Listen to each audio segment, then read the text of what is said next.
ನೀವು ಯಾವಾಗಲಾದರೂ ನೋಟಿಸ್ ಮಾಡಿದ್ದೀರಾ, ನಿಮ್ಮ ಫ್ರೆಂಡ್ಸ್ಗಳಲ್ಲಿ ಕೆಲವರು ತಮ್ಮ ಬರ್ತ್ಡೇನ ಹಬ್ಬದಂತೆ ಸೆಲೆಬ್ರೇಟ್ ಮಾಡ್ತಾರೆ. ಬಲೂನ್ಗಳು, cake, reels and full day Instagram stories. ಆದರೆ ಇನ್ನೂ ಕೆಲವರು ಬರ್ತ್ಡೇ ಅಂದರೆ ಸ್ವಲ್ಪನೂ ಎಕ್ಸೈಟ್ಮೆಂಟ್ ತೋರಿಸಲ್ಲ. ಕೇಕ್ ಕಟ್ ಮಾಡಲ್ಲ, ಪಾರ್ಟಿ ಮಾಡಲ್ಲ, ಡಿನ್ನರ್ಗೆ ಹೊರಗಡೆ ಕೂಡ ಇಲ್ಲ. ನಾರ್ಮಲ್ ದಿನದ ಥರನೇ ಇರ್ತಾರೆ. ಆದರೆ ಯಾಕೆ ಇವರು ತಮ್ಮ ಬರ್ತ್ಡೇನ ಆರ್ಡಿನರಿ ದಿನ ಥರ ಟ್ರೀಟ್ ಮಾಡ್ತಾರೆ? ಅವರು ದುಃಖದಲ್ಲಿದ್ದಾರೆ ಅಂತನಾ, ಮೆಚ್ಯೂರಿಟಿನ, ಅಥವಾ ಅವ್ರ ಮನಸ್ಸಿನ ಒಳಗೆ ಇನ್ನೇನೋ ನಡೀತಿದೆ ಅಂತನಾ?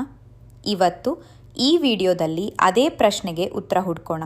ಮೇ ಬಿ ಕೊನೆಯಲ್ಲಿ ನಿಮ್ಮದೇ ಸೈಕಾಲಜಿ ನಿಮ್ಗೆ ಅರ್ಥ ಆಗ್ಬೋದು. ಕೆಲವರಿಗೆ ಈ ಕತೆ ಸಿಂಪಲ್ ಇರಲ್ಲ, ಪೇನ್ಫುಲ್ ಆಗಿರುತ್ತೆ. ಅವ್ರ ಬರ್ತ್ಡೇನ ಸೆಲೆಬ್ರೇಟ್ ಮಾಡಲ್ಲ ಯಾಕಂದರೆ ಅವರಿಗೆ ಯಾವತ್ತೂ ಅವ್ರ ಬರ್ತ್ಡೇ ವರ್ಡ್ ಸೆಲೆಬ್ರೇಟಿಂಗ್ ಅಂತ ಅನಿಸಿಲ್ಲ. ಒಂದು ಸಾರಿ ಅಂದ್ಕೊಳ್ಳಿ, ನಿಮ್ಮ ಚೈಲ್ಡ್ಹುಡ್ಲಿ ನಿಮ್ಮ ಬರ್ತ್ಡೇ ಇದೆ, ಆದರೆ ಯಾರಿಗೂ ನೆನಪಿಲ್ಲ, ಫ್ರೆಂಡ್ಸು ವಿಶ್ ಮಾಡಿಲ್ಲ, ಫ್ಯಾಮಿಲಿನೂ ಬ್ಯುಸಿ. ಒಮ್ಮೆ ನೀವು ಪಾರ್ಟಿ ಪ್ಲ್ಯಾನ್ ಕೂಡ ಮಾಡಿರ್ತೀರ, ಆದರೆ ಯಾರು ಬಂದಿರಲಿಲ್ಲ. ಇದರಿಂದ ಮನಸ್ಸು ನಿಧಾನವಾಗಿ ಅಡ್ಜಸ್ಟ್ ಮಾಡ್ಕೋದನ್ನು ಕಲಿತಾ ಹೋಗುತ್ತೆ. ಸೈಕಾಲಜಿಲಿ ಇದನ್ನ ಲರ್ನ್ಡ್ ಹೆಲ್ಪ್ಲೆಸ್ನೆಸ್ ಅಂತ ಹೇಳ್ತಾರೆ. ಮತ್ತೆ ಡಿಸಪಾಯಿಂಟ್ಮೆಂಟ್ ಆಗ್ತಾ ಇದ್ದರೆ ಮನಸ್ಸು ಎಕ್ಸ್ಪೆಕ್ಟ್ ಮಾಡೋದನ್ನೇ ನಿಲ್ಲಿಸಿಬಿಡತ್ತೆ. ಹೀಗೆ ಒನ್ ಡೇ ಬರ್ತ್ಡೇ ಕೂಡ ಒಂದು ನಾರ್ಮಲ್ ದಿನವಾಗಿಬಿಡತ್ತೆ. ಎಕ್ಸೈಟ್ಮೆಂಟ್ ಇರಲ್ಲ, ಪ್ಲ್ಯಾನಿಂಗ್ ಇರಲ್ಲ, ಯಾಕಂದರೆ ಕೇರ್ ಮಾಡೋದು ಹರ್ಟ್ ಆಗೋಕ್ಕೆ ಸ್ಟಾರ್ಟ್ ಆಗತ್ತೆ. ಮತ್ತು ಇನ್ನೊಂದು ಬೇರೆ ಕ್ಯಾಟಗರಿ ಇದೆ.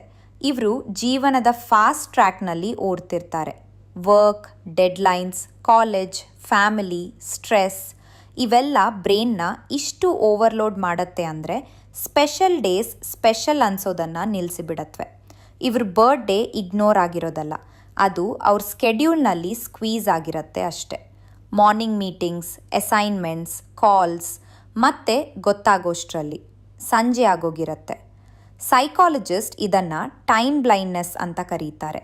ನಾವು ಎಷ್ಟೊಂದು ಬ್ಯುಸಿ ಆಗಿಬಿಡ್ತೀವಿ ಅಂದರೆ ಟೈಮ್ ಅಷ್ಟೇ ಅಲ್ಲ, ಇಮೋಷನ್ಸ್ ಕೂಡ ನಮ್ಮ ಕೈ ತಪ್ಪಿ ಹೋಗ್ಬಿಡ್ತವೆ. ಅಂಥ ಜನರಿಗೆ ಬರ್ತ್ಡೇ ಅನ್ನೋದು ಬಿಗ್ ಡೀಲ್ ಅಂತ ಅನ್ಸೋದಿಲ್ಲ, ಯಾಕಂದರೆ ಅವರು ಸರ್ವೈವ್ ಮಾಡ್ತಿದ್ದಾರೆ, ಎಂಜಾಯ್ಮೆಂಟ್ ಅಲ್ಲ. ಮತ್ತೆ ಇನ್ನೊಂದು ಗ್ರೂಪ್ ಇದೆ, ಅವ್ರಿಗೆ ಹುಟ್ಟುಹಬ್ಬ ಇದೆ ಅನ್ನೋದು ಗೊತ್ತಿರುತ್ತೆ, ಆದರೆ ಸೆಲೆಬ್ರೇಟ್ ಮಾಡಬೇಕು ಅನ್ನೋ ಮನಸ್ಸಿಲ್ಲ. ಇದಕ್ಕೆ ರೀಸನ್ಸ್ ಲೋನ್ಲಿನೆಸ್ ಅಥವಾ ಸ್ಟ್ರೆಸ್ ಅಲ್ಲ, ಇದನ್ನು ಒಂದು ಮಟ್ಟದ ಎಮೋಷ್ನಲ್ ಮ್ಯಾಚುರಿಟಿ ಅಂತಾರೆ. ರಿಸರ್ಚ್ ಹೇಳೋ ಪ್ರಕಾರ ಯಾರ ಹ್ಯಾಪಿನೆಸ್ ಪಾರ್ಟೀಸ್, ಅಟೆನ್ಷನ್, ಗಿಫ್ಟ್ಸ್ ಮೇಲೆ ಡಿಪೆಂಡ್ ಆಗಿರುತ್ತೋ ಅವರು ಇಮೋಷ್ನಲಿ ಅನ್ಸ್ಟೇಬಲ್ ಆಗಿರ್ತಾರೆ.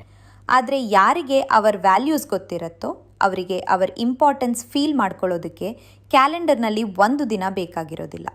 ಸೈಕಾಲಜಿ ಇದನ್ನು ಸೆಲ್ಫ್ ಡಿಟರ್ಮಿನೇಷನ್ ಥಿಯರಿ ಅಂತ ಹೇಳುತ್ತೆ. ಅದರ ಪ್ರಕಾರ ರಿಯಲ್ ಹ್ಯಾಪಿನೆಸ್ ಸಿಗೋದು ಸೆಲ್ಫ್ ಕಂಟ್ರೋಲ್, ಗ್ರೋತ್ ಮತ್ತು ಇನ್ನರ್ ಸ್ಯಾಟಿಸ್ಫ್ಯಾಕ್ಷನಿಂದ. ಕೆಲವೊಬ್ಬರು ಹೇಳ್ತಾರೆ, ಕ್ಯಾಂಡಲ್ಸ್ ಆರ್ ಕೇಕ್ಗಳಿಂದ ನನ್ನ ವ್ಯಾಲ್ಯೂ ಪ್ರೂವ್ ಮಾಡ್ಕೊಳ್ಳೋ ಅವಶ್ಯಕತೆ ಇಲ್ಲ, ನನಗೆ ಗೊತ್ತು ನಾನು ಇಂಪಾರ್ಟೆಂಟ್ ಇದ್ದೀನಿ ಅಂತ.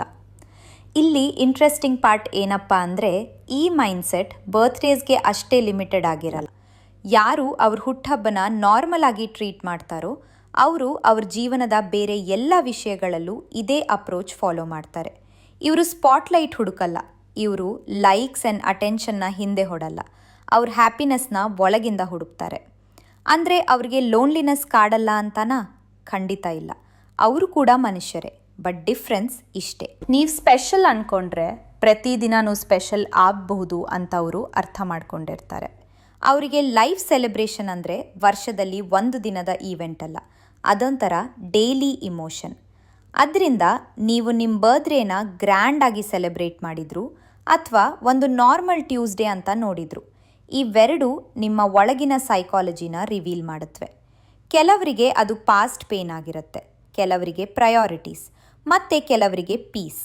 ಪ್ರಶ್ನೆಗೆ ಕತ್ತರಿಸ್ಬೇಕಾ ಇಲ್ವಾ ಅನ್ನೋದಲ್ಲ, ಪ್ರಶ್ನೆ ಏನಂದರೆ ನಿಮ್ಮ ಎಕ್ಸಿಸ್ಟೆನ್ಸ್ನ ಸೆಲೆಬ್ರೇಷನ್ ನೀವು ಎಲ್ಲಿ ಹುಡುಕ್ತಿದ್ರಾ ಅಂತ, ಹೊರಗಡೆನಾ ಅಥವಾ ನಿಮ್ಮ ಒಳಗೆನಾ? ಈ ವಿಡಿಯೋ ನಿಮಗೆ ನಿಮ್ಮನ್ನೇ ಒಮ್ಮೆ ಯೋಚಿಸೋ ಹಾಗೆ ಮಾಡಿದರೆ ದ ಹ್ಯೂಮನ್ ಸೈಕಾಲಜಿ ಚಾನಲ್ಗೆ ಸಬ್ಸ್ಕ್ರೈಬ್ ಮಾಡಿ.